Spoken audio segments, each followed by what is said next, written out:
कबीर का कवि रूप या कबीर का कवित्व। आज हम आपसे कबीर के कवि रूप या कवित्व के बारे में चर्चा करेंगे। कबीर को लेकर के बहुत सारे असमंजस की स्थिति आई। कई सवाल मन में आते हैं कि क्या कबीर एक सफल कवि सिद्ध हुए? क्या कबीर के काव्य में काव्यगत रमणीयता विद्यमान है कि नहीं? क्या कबीर का काव्य काव्यगत विधानों से युक्त है या नहीं? ऐसे प्रश्न हैं जो कबीर के संबंध में प्रायः उठाए जाते हैं। यह ठीक है कि कबीर निरक्षर थे, क्योंकि उन्होंने स्वयं कहा था, मश कागज छुयो नहीं, कलम गयो ना हाथ। वे शास्त्र के विद्वान नहीं थे, तथापि कविता रचना के लिए बड़ी बड़ी डिग्रियों की आवश्यकता पहले होती थी और न ही अब होती है। कविता करने की शक्ति ईश्वर प्रदत्त शक्ति होती है। काव्य निर्माण के लिए जिस प्रतिभा की आवश्यकता होती है वह कबीर में भरपूर मात्रा में विद्यमान थी। भाषा पर उनका जबरदस्त अधिकार था। वे अपनी बात को व्यक्त करने के लिए उपयुक्त शब्दों का प्रयोग करते थे। जो शब्द सीधे नहीं प्रयुक्त हो पाते थे, कबीरदास जी उन्हें दरेरा देकर प्रयोग करते थे। कबीर की काव्य रचना का मूल उद्देश्य लोकहित था। समाज सुधारक के रूप में उन्होंने जिस उपदेश मूलक काव्य की रचना की, उसके पीछे भी लोक कल्याण की भावना निहित थी। वे कहते थे कि मैंने अपनी साखियों की रचना जीव को भवसागर से पार उतरने के लिए की है। हरजी यह विचारिए साखी कहो कबीर, हरजी यही विचारिए साखी कहो कबीर, भवसागर में जीव है जो कोई पकड़े तीर। स्पष्ट है कि केवल कविता के लिए कविता करना कबीर का लक्ष्य नहीं था। कोरे चमत्कार प्रदर्शन का उद्देश्य लेकर वे काव्य रचना करने नहीं चले थे। हाँ, इतना निश्चित है कि उनमें विलक्षण काव्य प्रतिभा थी। वे व्यंजना, लक्षणा, वक्रोक्ति, अलंकार, रीति आदि पद्धतियों से अपनी अनुभूतियों को अभिव्यक्त करने की क्षमता रखते थे। इसीलिए अभिव्यंजना के अनेक कलात्मक तत्व उनकी कविता में अनायास ही आ गए। स्वयं कबीर भी नहीं जानते होंगे कि उनके कविता में अनायास ही इतनी काव्योचित उपयुक्त बातें कैसे सम्मिलित हुईं। उक्ति की व्यंग्यपूर्ण शैलियाँ, वक्रोक्तियाँ एवं रस व्यंजना आदि तत्व भी उनके काव्य में स्वतः आ गए हैं। उन्होंने तो ज्ञान की आँख के रूप में साखियों को कहा है कि साखी आँखी ज्ञान की, समझु देख मन माही, बिन साखी संसार का झगड़ा छूटत नाही। साखी आँखी ज्ञान की, समझु देख मन माही, बिन साखी संसार के झगड़ा छूटत नाही। कबीर ने तो कविता के रूप में साचा शब्द कहा है। अब चारों युगों तक कहे जाने पर भी यदि लोग उसे नहीं समझते तो कबीर कर भी क्या सकते हैं।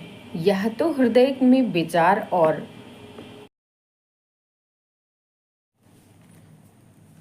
भाव रस योजना। कबीर का काव्य प्रयत्न साध्य नहीं है, तथापि उसमें रसगत रमणीयता एवं भाव सौंदर्य का अनायास विधान हुआ है। संयोग एवं वियोग श्रृंगार के सुंदर चित्र कबीर के काव्य में वहाँ उपलब्ध होते हैं जहाँ आत्मा और परमात्मा का मिलन एवं विरह की अनुभूति अभिव्यक्त हुई है। कबीर कहते हैं, यह तन जारों मश करों ज्यों धुआं जाई शरगी, मति वह राम दया करें बरिश बुझावे अग्गी। नैनन की करिकोठरी पुतली पलंग बिछाए, पलकों की चिकडार कर पिय को लेव सुलाए। कै बिरहिन को मीच दे कै आपा दिखलाए, कै बिरहिन को मीच दे कै आपा दिखलाए, रात दिवस का दाझड़ा मोपे शहाना जाए। इसी प्रकार संयोग श्रृंगार के भावाकर्षक चित्र उन स्थलों पर है जहाँ आत्मा परमात्मा के मिलन का सुख वर्णित किया गया है। जीवात्मा रूपी दुल्हन परमात्मा रूपी पति की प्रतीक्षा अत्यंत उत्कंठा से कर रही है। आज मिलन का वह अवसर आ गया। कबीर अपने काव्य में व्यक्त करते हैं, दुल्हन गामहु मंगल चार, हम घर आए राजा राम भरतार। तन रत कर मैं मन रति करी हूँ, तन रति कर मैं मन रत करी हूँ, पंच तत्व बराती राजा राम मोरे पाहुन आए, मैं एवन मद माती। कबीर के काव्य में शांत रस की व्यंजना की प्रमुखता है। निर्वेद या वैराग्य भाव से युक्त होकर कबीर में नश्वर संसार के प्रति विरक्ति भाव इन पंक्तियों में व्यक्त हुआ है। यह ऐसा संसार है जैसा सेवल फूल, दिन दस के व्यवहार को झूठे रंग न भूल। जीवन और जगत की क्षणभंगुरता देखकर कबीर का मन उदास हो उठता है। यहाँ भी शांत रस की व्यंजना हुई है। हाड़ जरे ज्यों लकड़ी, केस जरे ज्यों घास,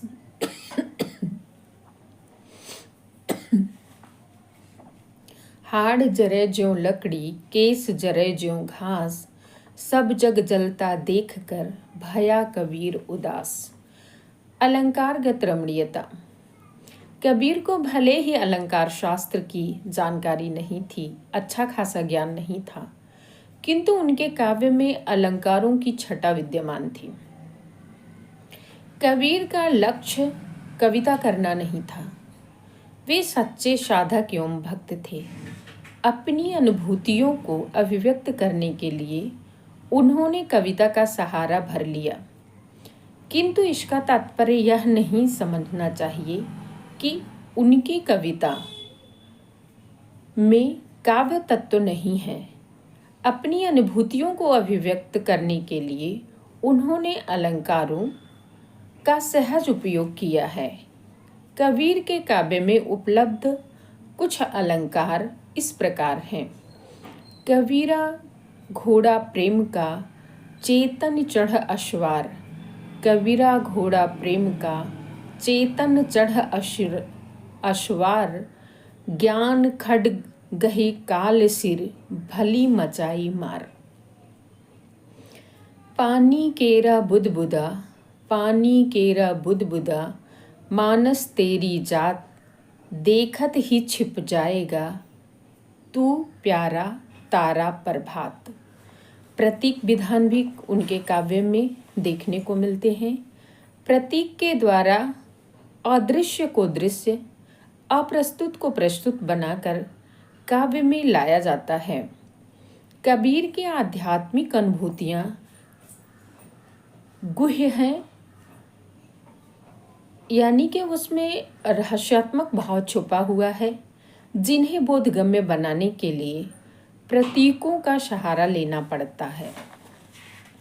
कबीरदास जी कहते हैं, जागत में सुमिरन करो, सोवत में लौलाए, सुरति डोर लागी रहे, तार टूटी ना जाए। यहाँ कहते हैं, गंगा तीर मोरी खेती बारी जमुना तीर खरहाना, यानी ईड़ा पिंगला नाड़ियों के बारे में भी कबीर ने अभिव्यक्त किया है। यहाँ ईड़ा पिंगला नाड़ियों के लिए प्रतीक रूप में गंगा यमुना का प्रयोग किया गया है। इसी प्रकार अलौकिक प्रेम एवं रहस्यवादी भावना को व्यक्त करने के लिए उन्होंने दाम्पत्य प्रतीकों का प्रयोग किया है।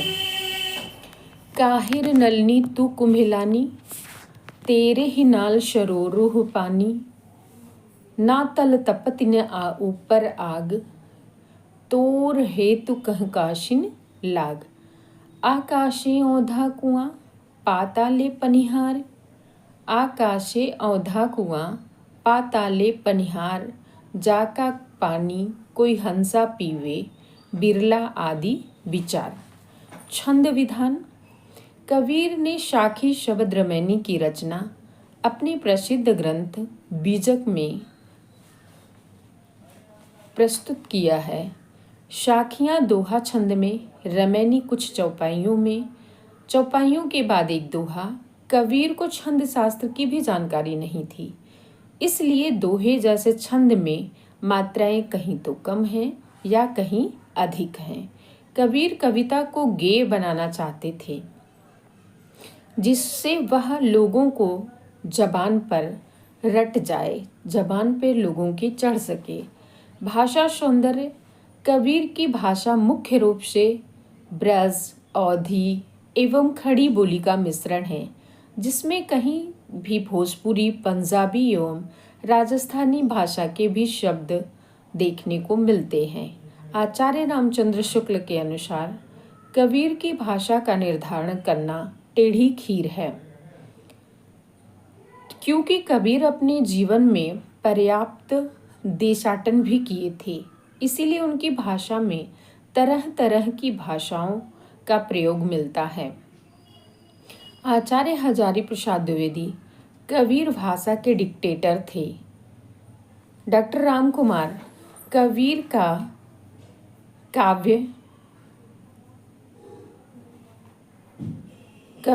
काव्य ताजमहल की अकृत्रिम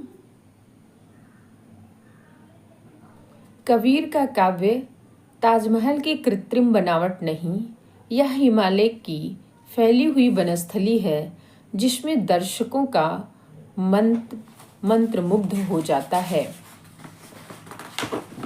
अंत में यह कहा जा सकता है कि निष्कर्षतः हम इस बात पर पहुँचते हैं कि कबीर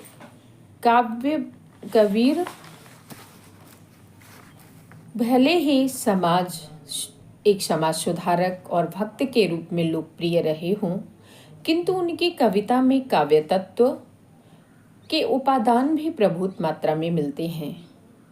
आचार्य हजारी प्रसाद द्विवेदी, बाबू श्याम सुंदर दास, डॉक्टर पीताम्बर दत्त बड़थवाल, पंडित परशुराम चतुर्वेदी के रूप में कबीर को समर्थ आलोचक प्राप्त हुए हैं, जिन्होंने उनकी कविता के मर्म को उद्घाटित करते हुए उन्हें एक समर्थ कवि सिद्ध किया है।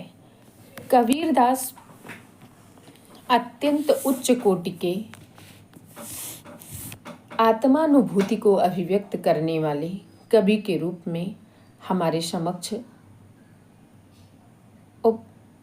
प्रकट होते हैं और समाज को अपने काव्य साखियों, शब्द रामायणियों के माध्यम से लोकोद्धार की प्रेरणा, स्वकर्म पर बल, स्वाध्याय, ईश्वर भक्ति, सद्मार्ग की ओर प्रेरित करते हैं।